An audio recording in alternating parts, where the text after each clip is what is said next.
Hello students, welcome to online classes of BSR Government Arts College Alwar. Students, we are doing fifth paper of BA Honours Part 2, that is Political Geography, and the topic that we are doing currently is Frontiers and Boundaries.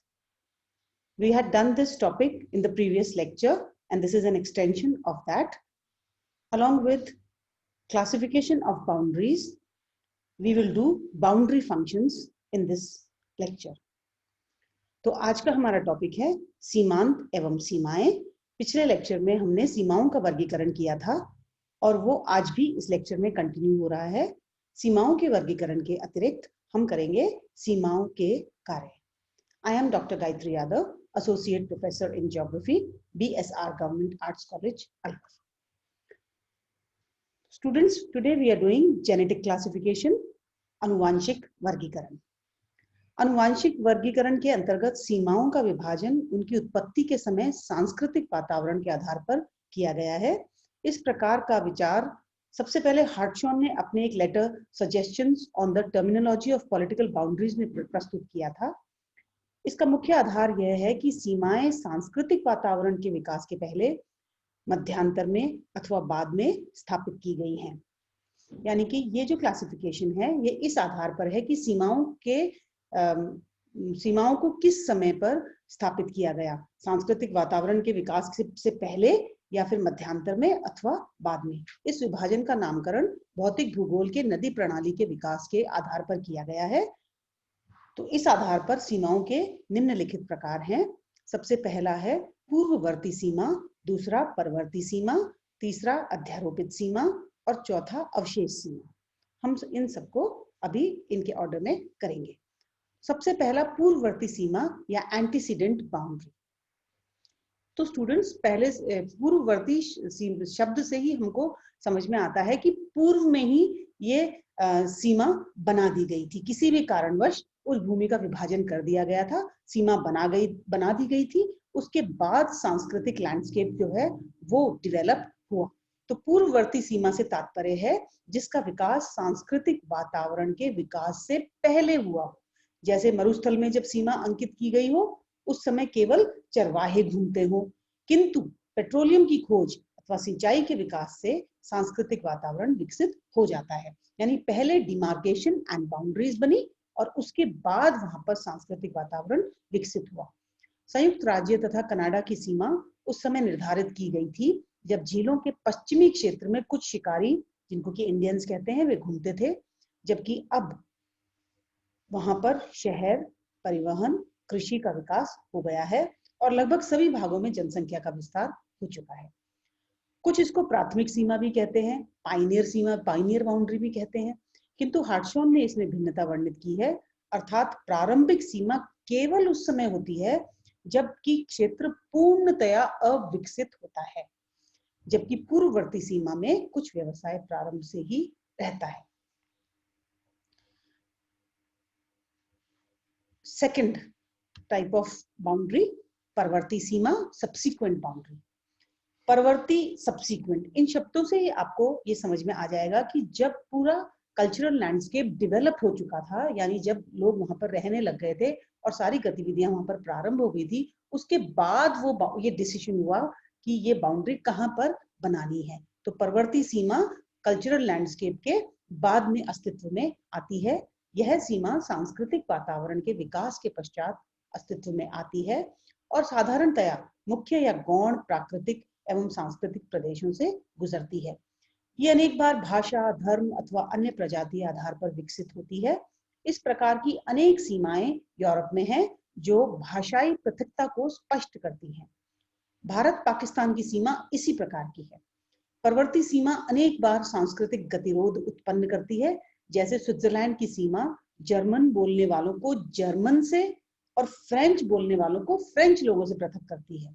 इसका मतलब ये हुआ कि Switzerland में कुछ लोग German भी बोलते थे, कुछ लोग फ्रेंच बोलते थे, और स्विट्जरलैंड की सीमा बनने के बाद लोगों को उसने पृथक किया जिनकी की भाषा समान थी।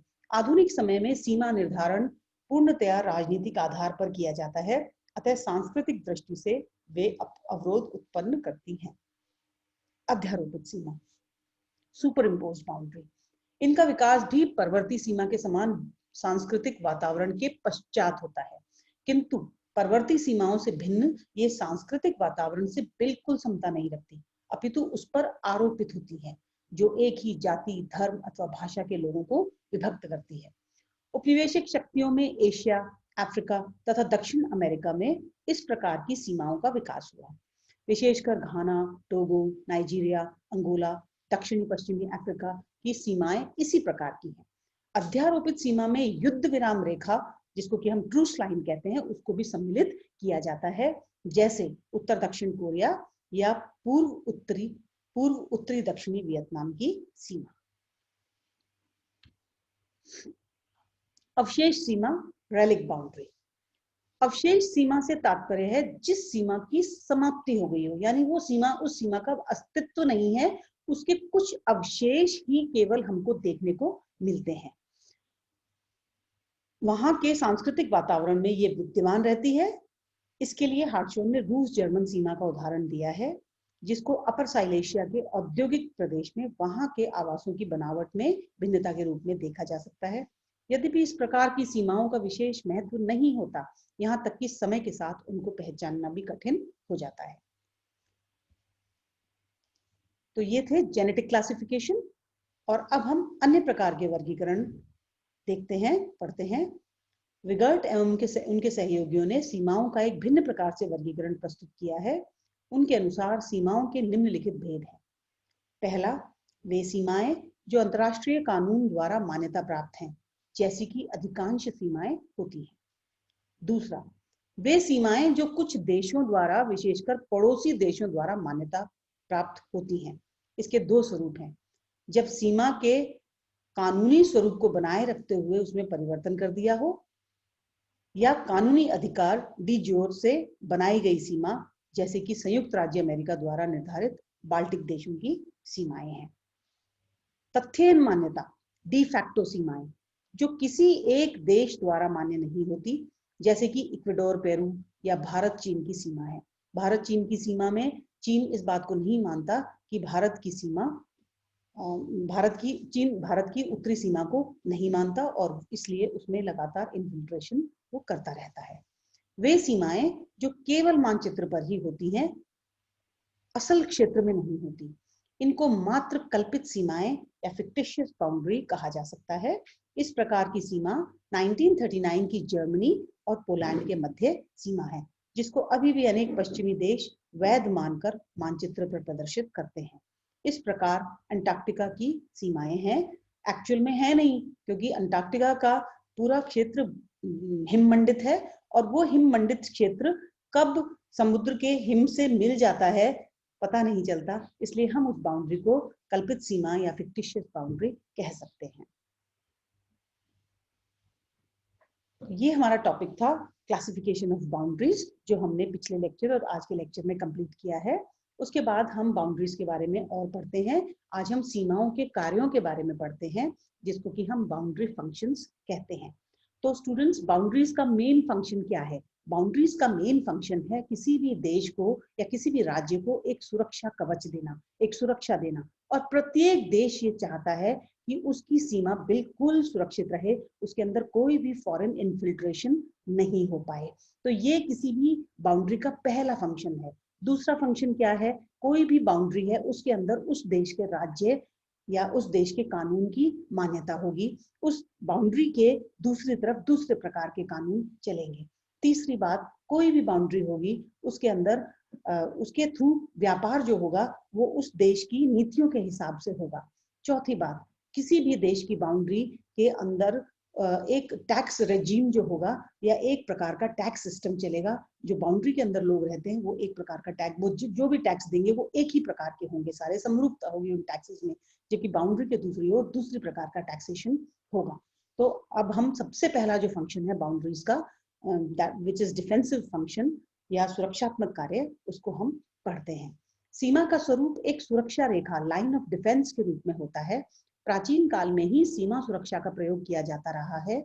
सीमा राज्य की परिधि होती है, अतः सीमा सुरक्षात्मक कार्य नहीं कर पाती तो राज्य का अस्तित्व संकट में पड़ जाता है।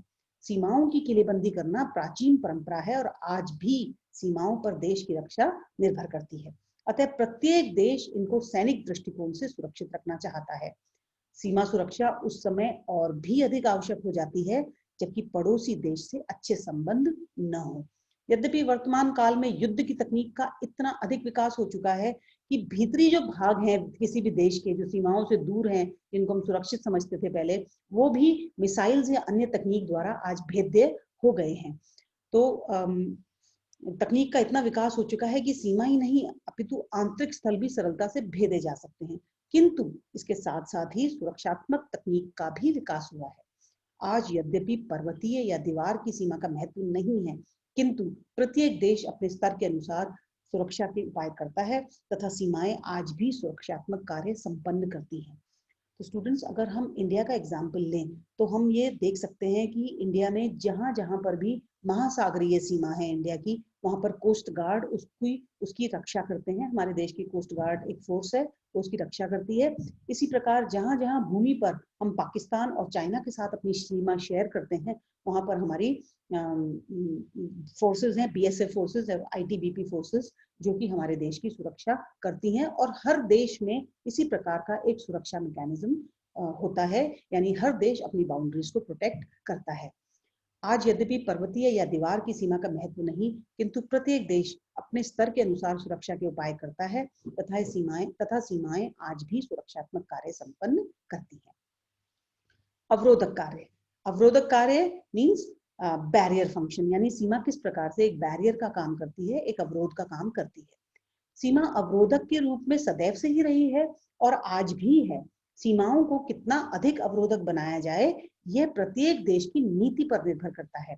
सीमा अवरोधक का चरम स्वरूप लौह आवरण या आयरन कर्टन के रूप में मिलता है, जो कि रशिया का कॉन्सेप्ट था। आयरन कर्टन उसने अपनी सीमा पर इस प्रकार से डाला हुआ था कि कोई भी देश उनके देश के अंदर क्या हो रहा है उसको देख नहीं सकते थे, उसके अंदर इन्फिल्ट्रेशन नहीं कर सकते थे। यहाँ तक कि विचार भी उस आयरन कर्टन के दोनों तरफ भिन्न प्रकार के थे।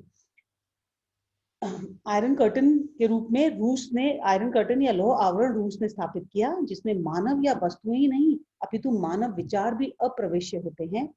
दूसरी ओर अनेक देश जैसे संयुक्त राज्य, कनाडा आदि में सामान्य रूप से आदान प्रदान होता रहता है, क्योंकि उनके आपसी संबंध बहुत ही अच्छे हैं, कनाडा और यूएसए के। किंतु यह सत्य है कि प्रत्येक देश की सीमा एक अवरोध है, यद्यपि इसकी मात्रा में भिन्नता हो सकती है।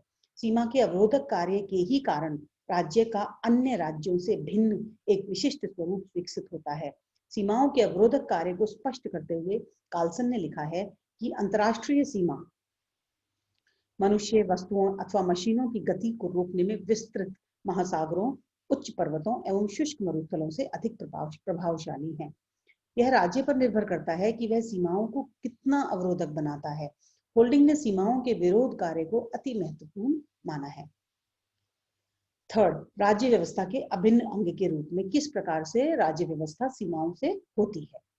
सीमा राज्य का एक प्रमुख अंग होने के कारण राज्य के अनेक संगठनों को प्रभावित करती है। सर्वप्रथम सीमा का व्यापारिक कार्य है। सीमा पार से होने वाले व्यापार के नियम होते हैं। प्रत्येक राज्य के सीमा संबंधी नियम होते हैं। इससे बाहर से सामान पर रोक लगाई जा सकती है, जिससे कि आंतरिक उद्योगों को प्रोत्साहन मिलता है। इस प्रकार अनियंत्रित व्यापार पर भी सीमा पर ही रोक लगाई जाती है, अन्यथा इससे देश की आर्थिक व्यवस्था में बाधा उत्पन्न हो जाती है। इसके अतिरिक्त सीमा राज्यों के मध्य भिन्नता का द्योतक है। कानूनी कार्य, सीमा के क्या लीगल फंक्शंस हैं? तो सीमाओं के कानूनी कार्य भी होते हैं। यह वह परिधि है जहां तक कि राज्य के कानून लागू रहते हैं। इस परिधि में रहने वालों को समान टैक्स आदि देने होते हैं, चाहे उनकी भाषा, धर्म, जाति आदि की भिन्नता हो। इसके अतिरिक्त राज्य आवास एवं प्रवास भी सीमा पर स्थित अनेक स्थानों पर माध्यम से रोक लगाता है। उपरोक्त विवरण के आधार पर सीमाओं के कार्यों को दो समुदाय में विभक्त किया जा सकता है। प्रथम, वे कार्य जो सभी राज्यों की सीमाओं में होते हैं, जैसे सभी राज्यों की सीमा राज्य सार्वभौमिकता की परिधि निर्धारित करती है तथा वहां जहां उसके नियम लागू होते हैं। सभी राज्यों के आर्थिक नीतियां होती हैं और सीमाओं की आर्थिक महत्ता होती है। द्वितीय, वे कार्य जो प्रत्येक राज्य की सीमाओं से भिन्न होते हैं, जैसे कुछ सीमाएं अपेक्षाकृत अधिक अवरोधक होती हैं और कुछ कम। वो कितनी अवरोधक होती हैं ये किसी भी राज्य की नीति के ऊपर डिपेंड करता है। इसी प्रकार प्रोफेसर बॉब्स ने भी सीमाओं के कार्यों को दो समुदायों में विभक्त किया है। पहला, मनुष्यों के संदर्भ में इन रिस्पेक्ट ऑफ पर्सन्स, एवं द्वितीय, वस्तुओं के संदर्भ में इन रिस्पेक्ट ऑफ थिंग्स। एक अन्य विभाजन के अनुसार इनके कार्यों को सैनिक और असैनिक रूप में व्यक्त किया गया है, मिलिट्री एंड नॉन मिलिट्री। तो स्टूडेंट्स, ये था आज का लेक्चर सीमाओं के ऊपर।